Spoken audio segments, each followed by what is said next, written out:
did you learn by being at Manzanar? Well, I think the biggest lesson I learned was that we were a group of people who had no power because we had no representation in Congress or in any governmental agency. And that if we really wanted to get our voices heard, then we had to be an active participant in a democracy. And so after I came back to California, I became active in local elections, the mayor's race, city council races, gradually extended to state and national offices. And I tried to participate in local government. When I campaigned for Tom Bradley for mayor of Los Angeles, he was the first black mayor to be elected. He promised the women in the city that he would set up a commission to look into the practices of the city to keep women out of jobs that they thought that only men could do. And so he appointed me a member of the commission with a 7-member commission. They set up the resolution to start the commission. So I was active there for 10 years. And in the meantime got involved with the Manzanar Pilgrimage in 1969 when students and community activists decided to go up to Manzanar. And after that, I got more and more involved with preserving Manzanar as a historic site. Tell me briefly about the movement to achieve some redress for the camp issue. Well, we were involved in the pilgrimages for a good 10 years before some people decided that they needed to at least seek redress from the government. Early in 1975, some people from a chapter of JECL in San Fernando Valley approached me, asked me to be on this committee to try to get the JECL to take a position for redress, which they were not doing. So we talked to churches and got resolutions from them, labor unions, to pass resolutions supporting redress. And eventually, the JECL took a position in 1976.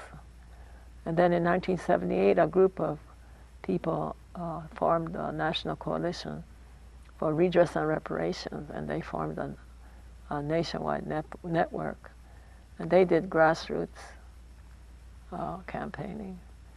And then another fellow in Chicago who was disillusioned with the JECL position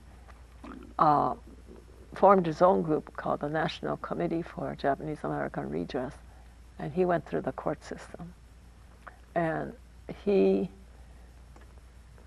got as far as the U.S. Supreme Court. The U.S. Supreme Court sent it back to the appeals court for some technical reason, but recommended that Congress do something about redress rather than have the courts decide. And so it was a kind of, and the JECL decided they wanted a commission to look into the reasons for the removal and have the commission report to Congress. So it was a kind of a three-pronged battle, one on the grassroots, one through the courts, and one through Congress. Did courts ever find this situation to be unconstitutional? Not really.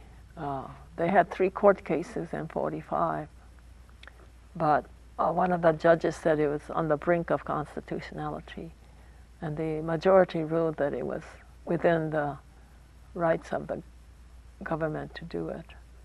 So those cases were not set aside until, I think, 1978, when a group of lawyers decided to test the cases on a very rare technical point of what they call coram nobis, that the government was given false information, which they presented to the Supreme Court. and that the cases should be thrown out based on that. And what happened was the Ninth District, I think it was the Ninth District Court on the West Coast, declared that all cases had to be set aside. What difference did it make to you when there was a check for redress and apology from the president? Well, I think it told me that our government was strong enough to tell the world that they had made a mistake and they were willing to amend it.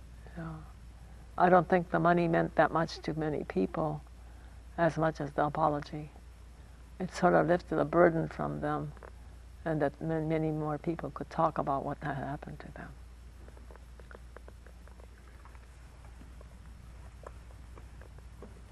Try to recap for me and for our audience what you think are the main constitutional issues raised by this experience. Well, I think the whole procedure ignored the constitutional rights of individuals. We were denied personal freedom. We were denied the right to trial, right to legal counsel. We were deprived of our property and our personal effects. And it raises the whole question of the whole 10th Bill of Rights being ignored by our government and used against its own citizens. And I think that we need to be vigilant about that, because even today we have violations by the government against its own citizens. It may not be an ethnic group, but it could be against anybody else. How does your experience affect your feelings about this country?